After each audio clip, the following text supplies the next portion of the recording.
écoutez, laissez-moi finir. On peut Laissez-moi pas finir. un petit exemple sur un petit territoire. Non, j'ai pas Ce que fini. vous faites n'est pas intellectuellement honnête. Je vous laisse continuer. D'abord, vous ne m'insultez pas. Ah non.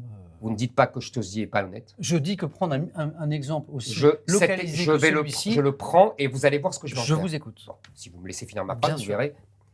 En Seine-Saint-Denis, il y a dans des villes comme Aubervilliers, etc., entre 70 et 80% d'enfants qui sont de parents extra-européens.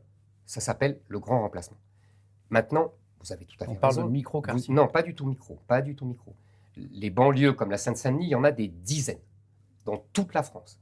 Donc dans toute la France, il y a des villes, il y a des contrées où aujourd'hui, il y a entre 70 et 80% d'enfants extra-européens. Donc ça veut dire que quand les aînés mourront, il ne restera que. On est bien d'accord. Et la population aura radicalement On changé. est bien d'accord. Et je Vous venez finis. de dire qu'il Et je s'agit finis. de quartier et pas de la France, on est d'accord. Non, j'ai pas. Je suis d'accord. Non. J'ai bien entendu. Dans les villes où il y avait peu d'immigration, comme par exemple la Bretagne, les villes comme Nantes, Rennes, ou alors comme des villes plus retirées comme Limoges, on voit, toujours dans ces chiffres de France Stratégie, que là, les enfants de pays de parents extra-européens sont à 20%. C'est-à-dire qu'on a toute une partie de la France qui est déjà remplacée, et dans les régions où il n'y a pas, cela commence. C'est pour ça que je vous dis, dans 10 ans, dans 15 ans, nous serons le Liban en grand, avec des communautés qui s'affronteront. C'est ça que je veux éviter. Si je ne suis pas élu, nous aurons dans 10 ans le Liban en grand.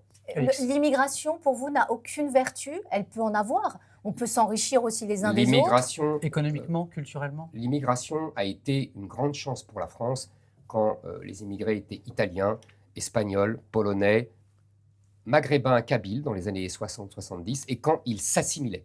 C'est-à-dire qu'ils donnaient des prénoms français, ils s'habillaient à la française, ils vivaient à la française. Aujourd'hui, elle n'est plus une chance pour la France.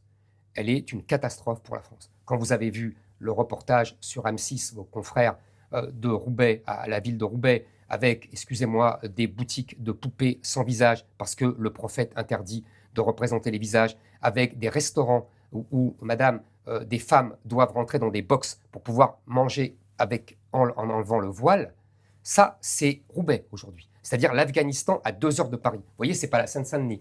Et donc, des Roubaix et des Seine-Saint-Denis, il y en a des dizaines en France. Et donc, l'islamisation est en marche. Donc, moi, je serai le président qui arrêterait l'islamisation parce que j'arrêterai l'immigration et que nous ferons l'immigration zéro. Éric Zemmour, on va prendre plein d'autres questions. Je suis sûr que vous serez intéressé. C'est vous qui m'avez posé les questions, vous voyez. Non, mais bien sûr, mais je ne dis pas le contraire. Je suis sûr que vous serez intéressé de parler d'écologie parce que je crois avoir noté que dans le 20 heures de France, on n'a pas eu le temps de vous en parler. On n'a pas eu le temps de parler de grand-chose, c'est court. Ça va très très vite. D'où l'intérêt de tweet, justement. Mais après,